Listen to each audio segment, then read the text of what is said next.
Welcome or welcome back to Pewdiepie. I'm Zui and I hope you enjoyed today's video. But before we get right into it, I'm obligated to remind you to click either the like or dislike button, commenting something down below, and of course sharing the video so more people can see and enjoy it.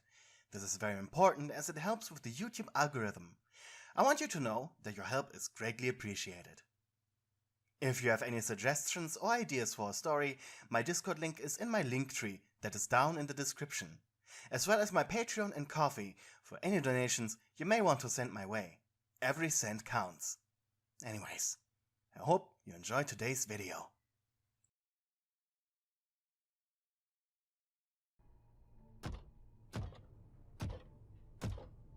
Captain? You turned around, hands folded behind your back. Sergeant Fazbear? Our troops are advancing as planned. You smirked. I told you that my plans always work out, didn't I?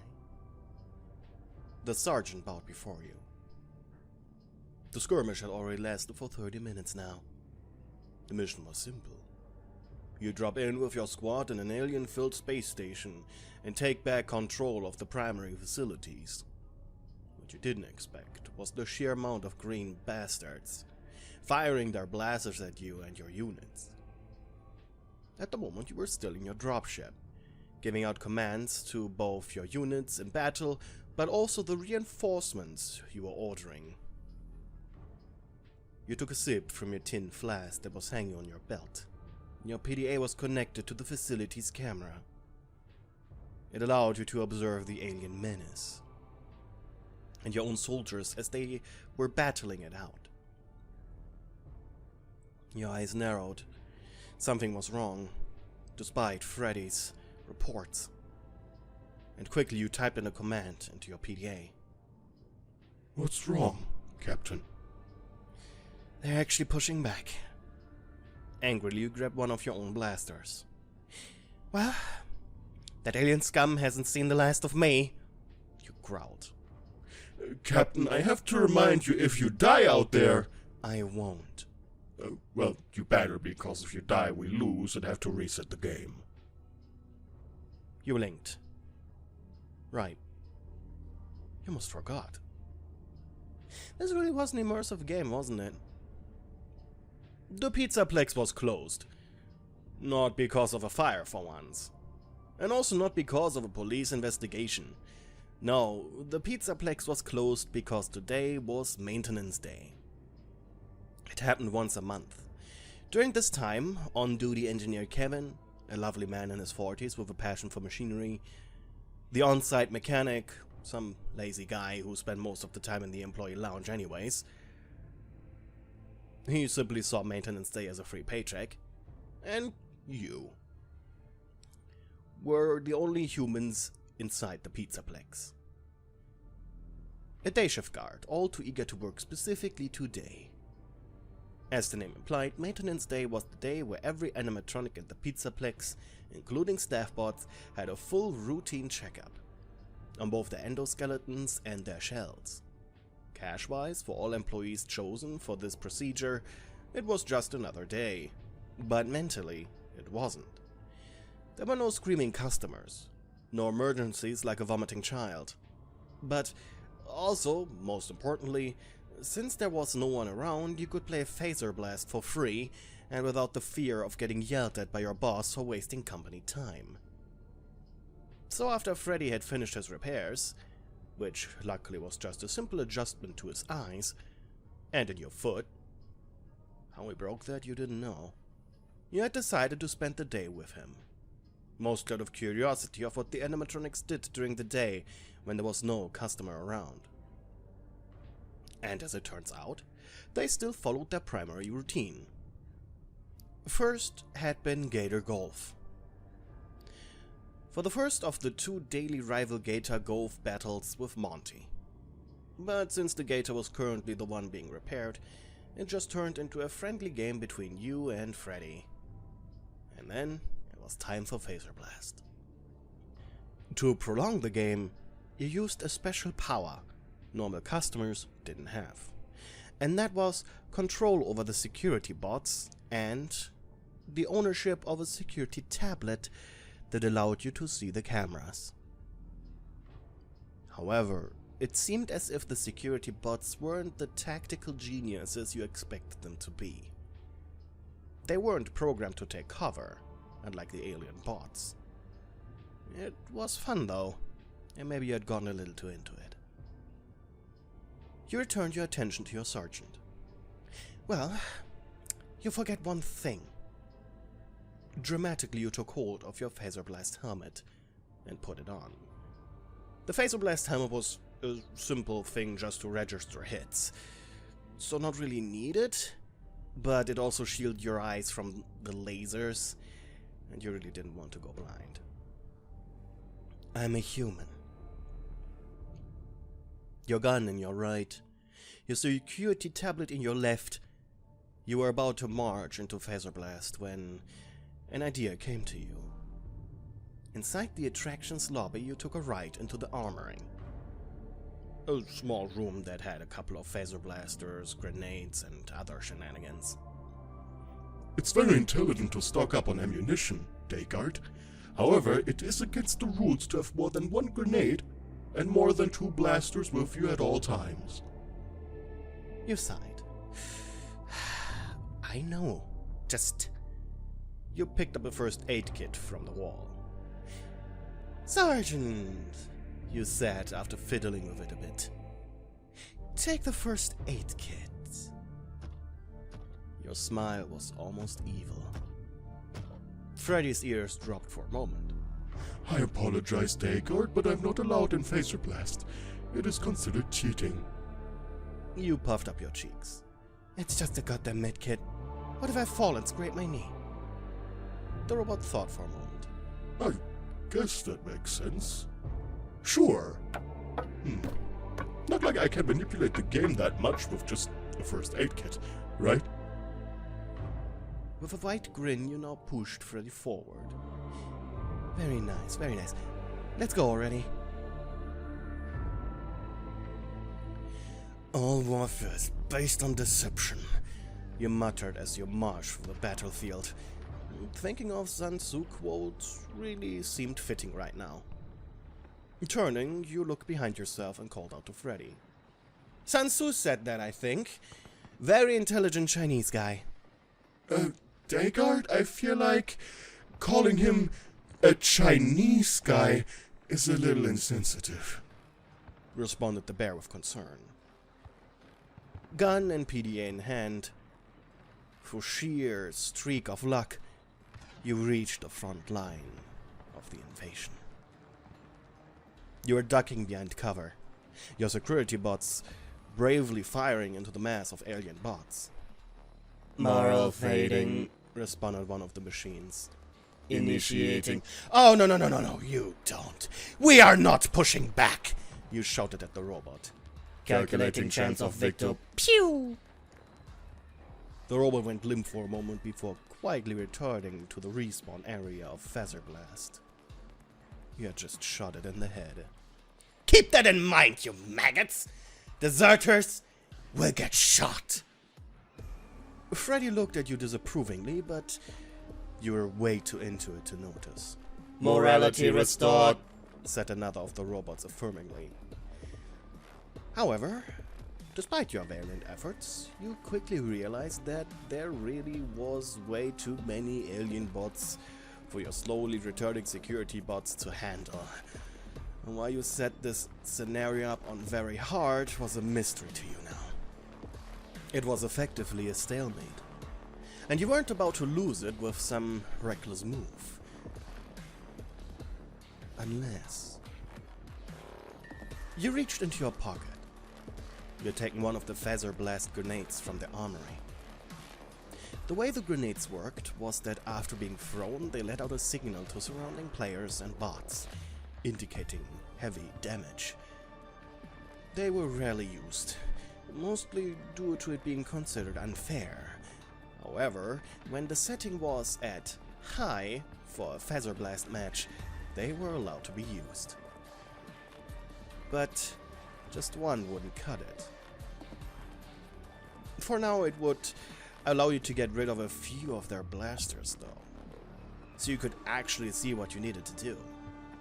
Grenade! You shouted dramatically as the plastic ball flew over the aliens. Seconds later you watched as a handful of green-colored bots left for their nearby respawn area. That really was the reason why this was a stalemate. It was way too close. Peeking over your cover, you were able to figure out your attack plan. A devilish idea came to you. Freddy! You shouted. He was standing a few feet behind you as he wasn't allowed to intervene. He looked at you. Can you please go over there so you can give room to my bots? That was such an obvious lie. You couldn't believe that he actually believed it. Because he just shrugged and followed your order. You grinned. Now it was time for the real test. As Freddy positioned himself, you crawled over to him, the alien laser fire being reflected off of his shell. Dayguard! That's cheating! You're not allowed to use me as a shield. Complained the robot. Shush! I bumped my toe. I want the first aid kit. Oh, that makes sense. Freddy opened his chest cavity. Almost too eagerly, he grabbed the first aid bag. This was going to be fun. As earlier in the armory, you had emptied the first aid bag, making a mental note to refill it as soon as possible. And instead, you put many grenades into it, as many as fit. You were about to go ham. Dayguard! Are those... Oh, Dayguard, I'm very disappointed. You meanwhile grinned widely. Pressing the grenades against your chest, you stepped forward and rushed into the alien position, throwing grenades everywhere you could while laughing maniacally.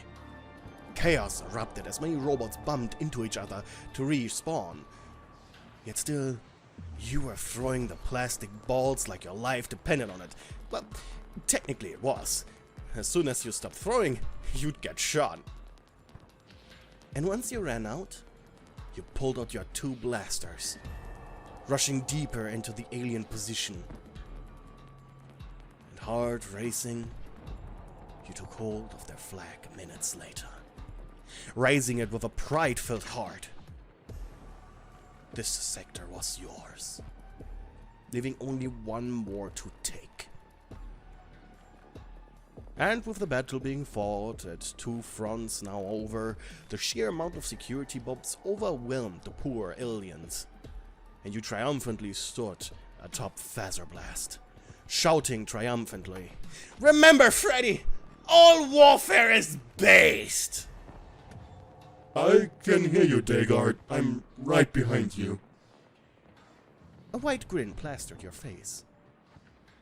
The robot sighed and patted your head. I was upset at you for cheating earlier, but seeing you all happy like this makes it almost worth it.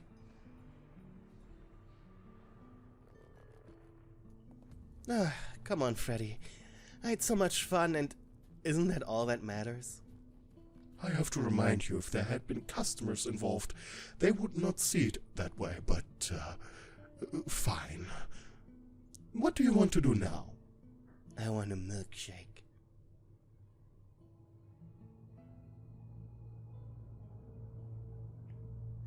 Minutes later, you found yourself at Roxy Raceway's diner with Freddy. Due to him being a large, heavy animatronic, he had pulled over a side table and used it as a makeshift stool. Dayguard, I was wondering, asked the animatronic before you could order. For a Fastplay employee, you were free to order whatever you liked. You even got a 5% discount on it. While not the best discount in the world, well, it was still a discount. And the employee loyalty program even rewarded returning your salary to the company over time through free novelty items. But of course, it was just a ploy so employees would give more of their hard-earned money back to the company. What is it, big guy? You asked calmly. It seems that whenever we play games, you fall into this rhythm. You tilted your head. What do you mean? When we played mini-golf, you were very competitive. And, well, what according to you was meant to be a friendly game of feather blast between security staff bots and alien staff bots, turned into something I can only describe as war, or as you called it, based. I don't know what that means, but if you keep the series up for every game available in the Pizzaplex, I'm afraid you genuinely overexhaust yourself should you participate in a Maser-size activity, or you might genuinely hurt yourself in an accident, or others, during a Roxy Raceway race. But then, you also look so happy, and I feel like I'm overstepping my boundaries. And, finally, you so rarely smile. And I don't want to overstep my boundaries, but dayguards should smile a lot. You have a lot of time spent with customers. I feel horrible, like I'm taking away something you love by bringing this up. I'm sorry, dayguard. You forced a smile. Well, you looked away, deep in thought, and after a moment puffed up your cheeks, finally figuring out the best way to talk about this.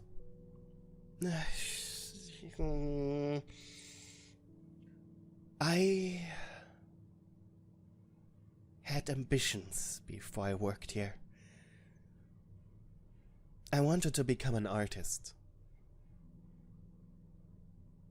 For one major reason. My entire life I had these grand things in my head, but you blushed hard. But it never worked out. I spent many hours with my grandmother, who herself was a talented oil painter, just drawing pictures. They all sucked. And I never improved. But practice makes perfect. Well, apparently not. I don't know if they were just lying to me. But no matter how hard I painted, I just couldn't. They all just looked horrible. Then in middle school I joined the art club. Big mistake. It just led to me comparing myself to others, who were so much better. But they had a clay furnace. It was actually pretty cool, which is ironic considering it's a furnace, but you get the point. It was fun making little sculptures. It's just...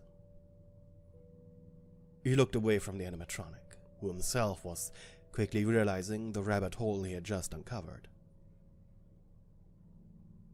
Everyone made prettier stuff than me. Once I worked really hard, like weeks, on recreating my Animal Crossing villagers. It's a non-Fazbear Entertainment franchise, so you aren't programmed to know about it, which is fine. Just... The point is, they didn't survive the furnace. You smiled helplessly. The one time I created clay figures that resembled something other than a failed attempt at creating art. Something that somewhat resembled something to be proud of. And they came out in pieces. I can't draw. I can't sculpt. You exhale through your nose in a sarcastic attempt at brushing over your emotions. Hell, I can't even write. Despite having these ideas, these thoughts, these fantasies, nothing would or ever will sell. Because I lack the ability to properly put them into words. There's nothing more disappointing than a fantasy novel with a great plot and world, but it sounds like it's written by a toddler, and that's where I find myself. I have the brain of an artist, but the artistic talent of a jock. You shrugged. So the reason I put so much emphasis on games and distractions is so when I can't bring my thoughts and feelings and fantasies to life, at least I can live them. Even though it's temporary. After a minute of silence between the two of you, a silverbot finally arrived. But you lost your appetite. Ignoring it, you just stood up and walked away. What was the value of a fantastic mind if you lacked any ability to properly show it to the world? What value did a talentless person have in a world where everyone is a...